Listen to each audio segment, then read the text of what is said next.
In 2026, the world stands at the edge of an economic storm, one that economists warned about for years, but few actually prepared for. Some call it the Great Reset 2.0, others call it the hangover after the boom. But whatever you call it, the signs of a global recession led by the United States are flashing red. So how did we get here? Let's rewind. After the pandemic years of 2020 through 2022, the U.S. economy entered a strange phase. On the surface, it looked unstoppable. Unemployment near record lows, consumer spending strong, and tech stocks hitting all-time highs. But under the surface, things weren't as stable as they seemed. The Federal Reserve, America's central bank, had been walking a tightrope. To fight inflation, it raised interest rates aggressively between 2022 and 2024. That made borrowing money for homes, cars, and businesses way more expensive. For a while, it worked. Inflation cooled, and people breathed a sigh of relief. But there was a hidden cost. Small businesses started to struggle. Home buyers were priced out. Credit card debt exploded. And by 2025, even big corporations were feeling the pressure. Startups that once thrived on easy cash began cutting jobs. Major tech firms slowed hiring. Then came the domino effect. As consumer spending weakened, company profits fell. Layoffs began to rise, first in tech, then retail, then construction. The housing market froze almost overnight, with mortgage rates near 8%. Wall Street noticed. The stock market, which had been soaring since 2023, suddenly turned shaky. Investors pulled out of risky assets. Crypto markets, once the hype of the decade, crashed again. And then came the shocker: corporate debt defaults. By early 2026, several large companies missed debt payments, something that hadn't happened at this scale since 2008. Headlines screamed about credit crunches, loan delinquencies, and bank liquidity stress. Sound familiar?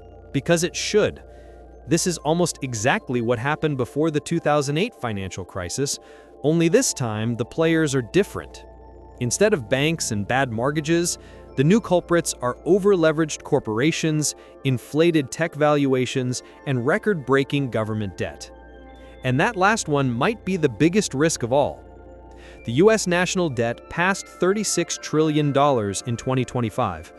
Interest payments alone are nearing $1 trillion a year, more than America spends on its entire military. That means Washington has less room to respond if or when the economy crashes. So the big question isn't if a recession is coming, it's how bad will it be. Economists are divided.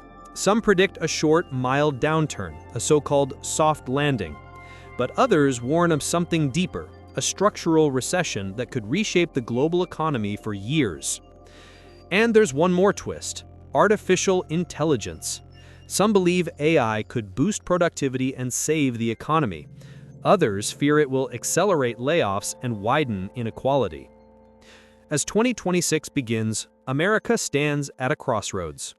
Will innovation and leadership pull us out of this storm, or will history repeat itself? In the next part, we'll explore what happens next, the warning signs, who will be hit hardest, and how to prepare for the wave ahead. When recessions hit, they don't hit everyone the same way. Some people lose everything, while others quietly build their fortunes. And in 2026, that difference might be bigger than ever. Let's start with who's getting hit first. The average American household is under serious pressure. Wages haven't kept up with the rising cost of living. Rent is sky high. Grocery bills are stubbornly inflated, and gas prices remain painful. Credit card debt just hit a record, over $1.5 trillion, and delinquency rates are climbing fast. Families that were barely making it month to month are now falling behind, not because they're reckless, but because the math just doesn't work anymore. Then there's the housing market. Remember when home ownership was called the American dream? For many, that dream is fading. Mortgage rates are at their highest levels in decades. Inventory is low, and investors who once flipped homes for profit are now selling at a loss. Construction jobs are vanishing. Real estate agents are leaving the industry. Entire suburban areas that boomed after the pandemic are slowing down. But it's not just Main Street. Wall Street's hurting too. Corporate earnings are falling. IPOs are frozen. Mergers and acquisitions are stalling. The tech sector, once the unstoppable engine of growth, is now facing its reckoning. Artificial intelligence is transforming everything, but not the way many hoped. Instead of creating millions of new jobs overnight, it's replacing many of them. Automated customer service, AI-driven logistics, self-writing code, AI-generated marketing, efficiency for companies, instability for workers. And that's where the real danger lies. This recession isn't just about numbers, it's about trust. Trust in the system, in leadership, in the idea that the next generation will have it better. But it's not all doom and gloom. Recessions also create massive opportunities for those who stay calm, stay liquid, and stay smart. History proves it. The 2008 crash gave birth to Airbnb, Uber, and WhatsApp. The 2020 downturn helped Zoom, Shopify, and countless remote work startups take off. And 2026 could be no different. The secret is adaptability. People who learn fast, reskill, and leverage technology are the ones who thrive. Industries like AI safety, green energy, robotics, cybersecurity, and digital health are showing real resilience. Investors with patience and cash could find the best opportunities of the decade, hidden in the ashes of overvalued markets. Globally, China faces its own slowdown. Europe is wrestling with energy and debt. But parts of Africa, India, and Latin America are emerging as new growth engines, powered by young populations and natural resources. For the United States, that means a chance to rebuild smarter, to bring supply chains closer to home, invest in infrastructure, and strengthen innovation.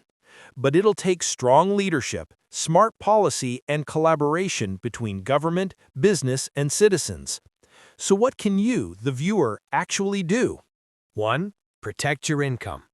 Build multiple streams, side gigs, freelancing, or online work. 2. Cut bad debt. High-interest loans will sink people faster than anything else. 3. Invest cautiously. Focus on long-term assets, not hype. 4. Learn new skills, especially in AI and digital fields. 5. Stay informed. Recessions move fast, and information is your best defense. Because every economic storm eventually ends. Every crash has turned into a comeback. The winners aren't the ones who avoid the storm. They're the ones who build stronger ships. So yes, the 2026 recession will test us. It'll shake confidence, shift power, and challenge resilience. But it might also be the reset America needs. A moment to rebuild smarter, fairer, and stronger for the next generation. If you found this breakdown helpful, hit that like button, share it with a friend, and subscribe for more deep dives into the forces shaping our world. Because this story, the story of the 2026 recession, is still being written.